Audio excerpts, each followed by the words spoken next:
we're in a quiet room, but I think the air conditioning's on. Is it best for him to have the phone up to his ear, or can you do it on speaker? Ben, what do you think? We gotta just tell him about the podcast a little bit before we get him on anyway, so I guess we can probably judge from that. Okay, try on speaker, and then if for some reason it doesn't work, when you record the actual recording, let me know and we can just pick it up. Okay. Okay. Yeah, that works. Hold on 1 second. Sure. Yeah, we can probably just figure it out from when we're telling him about everything. Do you want to do the rundown? Yeah, sure. Okay. No big deal. Hello? Yep. Hey, Nate, what's up? Hey, how's that sound? Ben, how's it coming over on your end? Can you say something else first, Nate, just so I can get a better... Yeah. Hi, this is Nate Torrence. It sounds a little distant on my end. So, it's probably doable, but it might... I'm gonna try it real quick just on take it off speaker. Hold on. Okay. Here we go. How's that sound? Yeah, that's a lot better. A lot better, yeah. Great. All right, we'll just do this. Not to make it so that she can't hear what we're saying. But no, of course. Oh, I can't wait. Oh.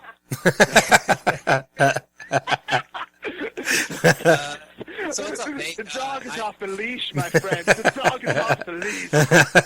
What's going on, man? So, How you doing, my name's Adam. Ben is co-host going on over. He's doing the recording aspect of all this. Awesome. Cool. Ben, you want to say hi? Yeah, sure. Hi, Nate. How you doing, Nate? Okay, so he knows our voices. So he knows the voices. So we're not FCC regulated. So if language, whatever, it doesn't matter. Is about 20 minutes still good for you? Yeah, that sounds great. Okay, and then if we have time afterwards, would you mind doing a couple promos for the show? Yeah, of course. Sweet. Ben, I think that's it, right? Yep, yeah. Okay, cool. Nate, if you're ready, I'm just going to we're adding this into our podcast that is going to be coming out on Monday. Okay. So, it's going to be in the middle of the podcast, so I'm just going to bring us in as if we're coming back from a break, and I'll do an intro and we'll go from there. Awesome. All right. All right, everybody. Welcome back once again to the showcast. We're joined by our second guest this week, and he's yet another one that certainly knows his way around the entertainment industry, starting off with his commercial work, moving into television and film. You've seen him on shows such as Super Fun Night, the HBO series Hello Ladies, which I was a huge fan of, as well as movies like She's Out of My League. But starting this week, you'll be able to catch him every Tuesday night in the new Fox show Weird Loners. Please welcome Mr. Nate Torrence. Nate, how you doing? I will take that. That was a nice lead-in. We try our best, my friend. That was awesome. That was the whole resume. I gotta send that to my mom. We'll cut it out for you so you can just send that away. Exactly. That's gonna be my ringtone. Just send you the MP3. Exactly. I can't imagine somebody making that their ringtone. That's awesome. Oh, man. So Adam and I have both we've been lucky enough to have caught the first few episodes of the show, but for everybody else who's listening who hasn't had that luxury just yet and has to wait until the premiere, tell us what to expect from Weird Loners when it premieres and a little bit about your character, Eric. Yeah, totally. Yeah, so kind of what we're focusing on is it's four people that are kind of in their 30s, totally relationship challenged for one reason or another. And as fate has it, they all end up living in the same building and kind of start hitting it off, not even as friends, just as like relationships in each other's lives, and realizing that, wow, we all suck at making friends or being in any relationship whatsoever, whatever that may look like, for different reasons. And so yeah, that becomes like the basis of our friendships. So yeah, I mean, and the title of the word weird in the title definitely is appropriate to. Yeah, no, well, that's what's kind of cool, and also trying to be like as relatable as possible. It's like, yes, we're weird, but I think the whole point of the show is to realize that we're all kind of weird. We all have like these moments of why we would feel lonely or why, this girl, that guy doesn't like us or something like that. And I think that's what we're kind of trying to dive into, is that we're all a little weird no matter how we look. And then my character is, I think, the weirdest of them all, though. That's kind of awesome. His name's Eric, and he works the night shift as a toll booth collector on the Triborough Bridge, which is an awesome job for a lonely man. even those of us in relationships are weird. I mean, my wife tells me all the time that if people could see how I am in the house, outside of the house, that they would think I'm like a huge No, weirdo. that's exactly it. What do they say? As long as you're over 49% of the time not completely angry at that person, it's a healthy relationship, right? that's the goal, man. That's one way to look at it. 50. And like you said, Eric, your character is definitely on the more of the weird of the four. He's definitely a bit aloof. He's the oddest one, I would say, of the four main characters. He's also the one, though, I think, in just watching the first few episodes, that has the most physical comedy aspect, whether it be like sock puppets or something of that It's nature. awesome. I was so excited, because you don't really know that stuff or where they're going to take their character right off the bat. Like you do the pilot. We were lucky enough to know that we were going to do 6 episodes no matter what. They had given us a commitment to do it, but you never know where the scripts are going. And I was so excited, man, that they started doing like crazy. I get tasered, I get fights, I fall into trash cans. It was awesome. I did all my own stunts too. That's great. I'm very proud of that. Do you find that physical comedy more challenging, or do you enjoy it more than like the scripted side of comedic acting? Yeah, I love it. I think what's kind of cool and hard right now in comedy is because comedy's gotten so real. I mean, I don't think there's any true or at least single camera comedy. It's like you're almost half drama, half comedy. Everything's not big and broad and wacky, and so to do physical comedy means it has to be that much more real. You're not like buying it or slapsticky. And so that's when I get really excited, because half the time it just comes down to me saying, I can do that. I will totally do that. I'll give you 3 takes, and I won't walk tomorrow, but I'll do it. And so I was really excited about it. And I have like this weird background. This is kind of humiliating to admit, but when I was like 13, I was a trampoline gymnast. So I literally won nationals in my age group. It's horrible, but it's true. You didn't push for the Olympics or anything like that? I know that. You know what's funny? That's how I got my SAG card. I got started in this business all because I could do a 1.5 flip on a trampoline. And I was like this big old husky boy pulling it, and they're like, "Yeah, you totally can do it. Well, here's your SAG card." Speaking of being that age and younger, are the pictures that they use in the beginning of the show your actual pictures? That is, it totally is. And this is what's so weird, is like I am getting hit up by all my grade school friends. It's so funny, like they're hearing about it because, like you're going through all of these pictures and they're finding out, like what elementary school you go in. And I'm totally from a small town in Ohio. And, they're making phone calls to these, like, principals or schools, and that literally got out. And everyone was like, oh, are we going to be on television? Which they're not. But yeah, they're all hitting me up. All of my 3rd grade class wants to be my best friend. That's fantastic. Yeah, I mean, the show itself has a great cast. And you guys all seem to meld really well together. And I mean, I don't want to spoil anything for everybody who hasn't had a chance to see it yet, but I will just say that there's one scene in the pilot that just involves lip syncing, and that totally had me laughing out loud. It wasn't that a great idea. That kind of came late too. Like, it was a rewrite, and it was such a smart and funny idea to get us as friends. Because there's 2 hurdles you face as an actor. Is one, to have chemistry on screen, but hopefully 2, to be friends with them off camera. And we were really lucky. There's no egos. That's what's kind of cool. I think all of us have worked long enough in this business, and we always kind of make the joke that we've all played the best friend of somebody on different shows, and now we're all on a show, kind of having our own show together. And that kind of made it an even playing field where we all just wanted to succeed, and so we're all kind of got each other's backs. And yeah, it's a great cast. So we really do. We kind of hang out off camera too, and that's rare, Yeah. You mentioned some of the shows, like you said, being the best friend and things like that. You actually happen to be on 2 shows that I was a really big fan of, but but they were unfortunately cut short before their time, in my opinion. Mr. Sunshine and Studio 60 on the Sunset Strip. That's awesome, man. I love it. I love that you like those. I get so sad when shows don't make it. I don't know that I can make it in this business because I get so attached to these stupid characters, Roman and Wade. Oh, heartbreaking. But Wade, yeah, both of them were so cool. So it's always fun to meet people that liked those and like the characters. But yeah, Hello Ladies is still a little fresh. Yeah. I'm so thankful they let us do a movie, to wrap up the characters and give them kind of closure. But But man, I had an awesome time on that show too. Yeah, that was a good show, and that was something I was going to ask. How did you make it through? Could you like literally make it through an episode without pausing it?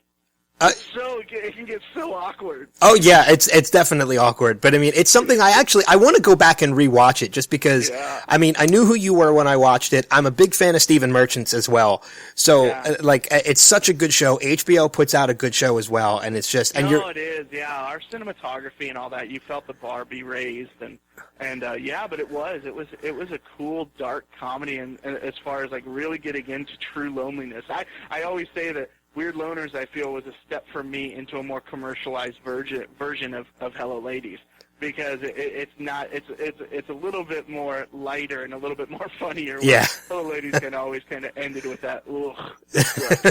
Yeah, exactly. Speaking of another television show, I grew up watching Get Smart. And awesome. I got really skeptical when the idea came about bringing it to the big screen. Until I saw that first teaser trailer with Steve Carell locked in the phone booth.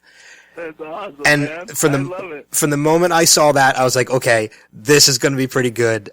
You guys totally did that movie complete justice to the show. I'm such a fan of that movie, especially with you and Masioka, your two characters. Yeah. That was one of those crazy, like you only live like once kind of. I was in just utopia on that set the whole time. Like where I mean, I was pretty young still. I had done Studio 60, some commercials, and I was all about like improv and sketch comedy at the time, and so to come in and work with Steve and Anne Hathaway and The Rock, and you're just like, and then I'm like flying around in the jet doing press, and you're like, man, this is just nuts. So it was pretty cool, and we did this little spin-off movie on that too. Did you ever see that? Yeah, Harry and this little Get Smart thing. Yeah. Yeah. So it was a pretty cool deal, and definitely that was one of those. I mean, as an actor, on that side of things and career things, you're just always looking for something that just kind of opens the door for you, and that definitely was that for me. It would have been Studio 60, which was Aaron Sorkin's first show after West Wing, and then I went from there and then got Get Smart right after that wrapped, and that was a big moment for me where, you get into larger agencies, and so I'm very, very proud and happy, and that's all good stuff. It was a good time of life. Were you added to that cast after like Steve and Anne Hathaway and all them, or did you see them hop on as you were already attached? No, it's so funny. That was one of the most crazy audition process I've ever went through, because it was a multi-picture deal, because they wanted to do 2 DVDs and then 3 films. So it was a 5-picture deal for me and Mossy's character. So I ended up going in, I think I read for that thing like maybe 15, 16 times. Like they kept adding, like they were looking, I was lucky enough to be cast, and then they just kept trying to find my partner. So I read with like Rachel Dratch. I read with the Farley brothers, Chris's brothers, John. Yeah. It was crazy. Yeah, it was so cool. So all these people, I actually read with, then women, I was reading with Jayma Mason. I read with, you ready for this? I read with Kevin Wiseman, who played Kivas on Hello Lady. Really? For that role. Yeah, we talked about it. He was like, oh damn it. I didn't get smart. Like, we're working together now, but that really sucks. Yeah, I mean, there's such an incredible cast in that movie. You had to be, I mean, like you said, you were young. And they were all totally attached prior to that. I know that it went through like 5. There was like 5. Like Jim Carrey was supposed to do it. All these people, and then they settled on Steve. And then that was just right when he got, and Anne Hathaway. I feel like both of them just exploded right after that. Like they were obviously A-list, but then went to this whole other level. Yeah. So it was pretty cool to be with them in that moment. And they're both amazing people, like so nice. Especially, they honestly didn't have to hang out or talk to me. They did, which was always cool. And Alan Arkin's in it. I mean, it was nuts. Are there still any rumors to a possible sequel? Because I heard that a while back. So long ago. Pete Siegel directed it, and I know there's a script. I actually had someone come up to me and talk to me about it, and they're like, your part's really funny in it, but this was years ago. Yeah. So I think it did. I think that the cast just got so large in their schedule specifically. And then I know that Steve, he opened up his own production company at Warner Brothers, and so that was a big thing that I think he wanted to go more indie too. Like you could see that in some of his choices, like with Foxcatcher now. Like I think, and every comedian has that in them, want to be funny, and then they also want to try to, break that pigeonhole, I guess. Yeah. Well, I know another comedy that you were in after Get Smart that I think is a highly underrated comedy. I think it's just hilarious. Is She's Out of My League. Ben had mentioned in the intro. I mean, that has got the greatest cult following in the world. And it's just like starting up again because I think MTV's playing it. Like it was on E for a while, now it's MTV, and it's so funny to get like all these like young 20-year-olds now are really into that movie. And so like as far as getting like recognized and stuff, there's this whole new audience for it. I love that movie. Those are all crazy people too, like that all like ended up getting their own TV shows, and we were all pretty new. I mean, Jay had a resume obviously, but like me, TJ, Vogel, everyone's got their own shows now. It's kind of cool. Yeah, Alice was in the new Star Trek. Yeah, I mean she went Star Trek. And what else was she? She was in Men in Black 3 or something too. Yeah, she's been in a few different things. Yeah, she was popping up here and there. Yeah. But, that's right. She was in Men in Black 3. I had to think about that for a minute. I remember that she was in talks with it or something when we did our press tour, that they were already talking about it. Like, it was like a big push. Yeah. But, You had mentioned earlier, you said you're from a small town in Ohio. You're from Canton, right? Yeah. Well, I'm outside of Canton, which Canton's like a suburb of Cleveland. So I was born there and stayed there, yeah. But then my parents, like, when they retired, I'm the youngest of 4, and they opened a bed and breakfast in like Amish country. So like I went to high school in like rural farm. Yeah, it was crazy, but it's fun to go home now. So I have all these towns in Ohio that claim me. I was gonna say because Canton, is famous for the Pro Football Hall of Fame. Football Hall of Fame, baby. Yeah. You know it. Were you a big football fan growing up? I kind of was. Yeah, I played football, and I mean it's a football state. I mean I know the Browns aren't the greatest, but we got the Buckeyes, and they're always tough, and yeah, but we have a couple. There's like documentaries made on Massillon football, which is one of our that's really close to where I live, which is real intense high school football. Like it's a pretty. If you ever see the documentary Go Tigers, that is near where I grew up, and it's like they hold their kids back so they'll be bigger linemen when they're seniors. Man. They sell coffins that have the Massillon Tiger logo. It's nuts. It's nuts. Welcome to Ohio. That's like football. true. That's like true. Like Friday Night Lights kind of football. That's exactly it. It's total Friday Night Lights. Yeah. Yeah, you expect that in Texas, but Ohio. Who would have known? Who would have known these factory workers got it? Another thing that I had seen, and I wasn't sure if this was true because I haven't seen this show in such a long time. Were you really on the game show Street Smarts at one point? I was. I won $3,000. Wow. I did that in Hollywood Squares. I was on Hollywood Squares too, and I epically failed. I literally forgot how to play tic-tac-toe. I got the questions right, but I lost the game. Like I got beat twice.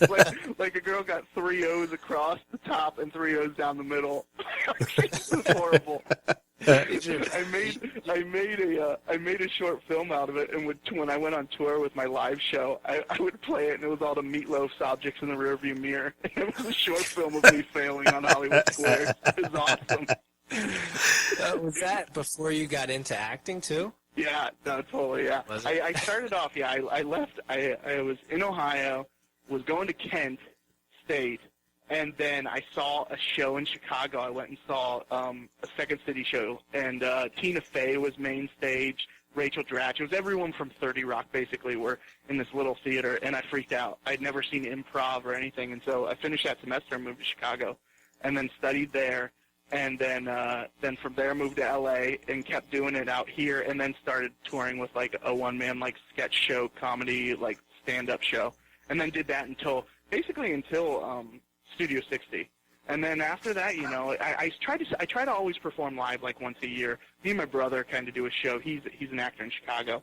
And so we'll kind of combine and do a hometown show and kind of get our old fans and do like one venue and book it out and do something crazy. Usually like New Year's Eve we do it. That's awesome. You should come to Philly. There we go, man. Philly ain't far at all. No, yeah. We did all of She's Out of My League in Pittsburgh. I mean, I know that's a ways away, but It's the same state. Yeah, same Makes state. It There counts. you go, man. Hey, you gotta take it. It's like us in Cincinnati. It's in the Another same thing I saw on your resume, and I was curious about, was a short that you had pretty much done everything for, directed, and even titled yourself. Where can I go watch We Think Nate Torrance is Dead? I have It's gotta been be on trying to sell that so bad to I wanted to get it on Crackle because see the whole thing is this is what happened. I'm in Colorado. I'm waiting to hear. When was that? Would have been. It was. I was waiting to hear about Hello Ladies. We're about to film it, and I had, you have these contracts where you can't do anything. Right. And so my brother-in-law had this hunting cabin, and I was like, I just want to write something and just go do it. And so I was kind of just doing it as a creative. We'll see what happens. And so I shot the whole thing on my phone. It's just me, acting like I'm documenting myself for a vlog. And I end up dying in the midst of it, and someone finds my phone. It's a total found footage, whatever that is. But it was kind of a cool twist, and I ended up winning the LA Indie Fest for Best Comedy Short, and got it in a couple places. But it's horrible. It's all literally filmed on an iPhone 4. Yeah, but it's pretty funny. And it's not like it's a legit. As far as how I die, there's no supernatural anything. I don't want to give anything away because it's got a pretty funny ending. Yeah, But, definitely. But it ends with me coming out of a grave and doing a giant dance in the snow in my underwear. It literally does. That's how it ends. It's awesome. The weird part is, after seeing some of the roles you've done before, I can honestly picture that entire thing. That's the best part of it. No, it's fair. I've seen that. I know that. That's the best part about it, though. That's how Weird Loners hits, too. There it is. That's what we're pushing. The series finale. That's what I'm really pushing that. Yeah, well, we're definitely going to push people to check out Weird Loners, as I said before. Please do, man. Premieres this Tuesday night, March 31st, 9:30, 8:30 Central on Fox, and every Tuesday afterwards. Like you said, you got a 6-episode stint right now, but, we're going to keep our fingers crossed you guys are going to get picked up for a season 2. There it is, man. We're pretty hopeful. So, good stuff. But Nate, this has been awesome, man. Thanks for joining us tonight. Yeah, thanks for having me, bud. So, all right, everybody, stick around. We'll be back in a few minutes. All right, cool. We're done. All right, cool. Sweet, man. Awesome, man. Thank you. Do you have no problem. That's fun. couple quick Yeah, promos? yeah, of course, yeah. Oh, cool. So basically, kind of make it whatever, however your own. The first one, we just want to ask that you end it with, and you're listening to Next Level Radio. Next And level then, radio. Okay. yeah, I'll explain the second one. I don't want to put too much on your plate at one time. All right, so you tell me when we're ready. We're ready to go. Recording's going. Okay. Hey, what's up? This is Nate Torrance, and you are listening to Next Level Radio. Whoop, whoop. Perfect. That was great. And then the second one, pretty much the same thing, but and you're listening to the Showcast on Next Level Radio, because that's the actual podcast that we do. Cool. So whenever you're ready, I'm still going. Hey, this is Nate Torrance, and you're listening to the Showcast on Next Level Radio. That was great. Keep that whole thing. No, I'm going to. That's part of the plan. I'm going to give you another one. Did I get that right with the Showcast? All of a sudden I'm saying it, I'm like, I think that's it, right? Yeah. Okay. Yeah, I mean, if you want to do one more and you can add in that you're from Weird Loners, or, yeah, great. you can do whatever you want to make it your own. We just ask that you end it with the Showcast on Next Level Radio. Okay. You good? Yep. Hey, this is Nate Torrance from Fox's Weird Loners, and you are listening to the Showcast on Next Level Radio. Love it. Good deal. All right, man. Thank you very much. Hopefully, maybe we'll definitely have you back whenever it gets picked up for either more episodes or There it another is, man. season, or how they work it out. All right, hold on. Okay, cool. Publicist wants to hit you up real quick. Sure. Okay. Okay. Yeah. Thank you so much. If you guys have any other questions or anything, let me know. It airs Sunday, right? Well, the podcast will be up Monday night. Yeah, this Monday one will night. actually be Monday. Yeah. Oh, okay, perfect. That's fine as long as it airs Yeah. before Tuesday. Yep. Yes. Yeah, it'll definitely be up by then. Cool. So we'll be Sunday pushing we'll it be- on Twitter and everything all day Perfect. Tuesday. So. Amazing. Thank you so much. And then you have my email, obviously, so just shoot me an email Yeah. if you need Yeah, anything or have any other questions. I'll send you a link too once it's up. Perfect. Thank you so much. Okay. Thanks for setting great. it up. Of course. Have a good weekend. Thanks, you too. Okay, bye. See ya. Dude, he was a blast. Well, from the minute he got on the phone. Yeah. That was awesome. He was a blast. We could talk to him definitely for another... Well, I mean, it got brought back around to Weird Loner.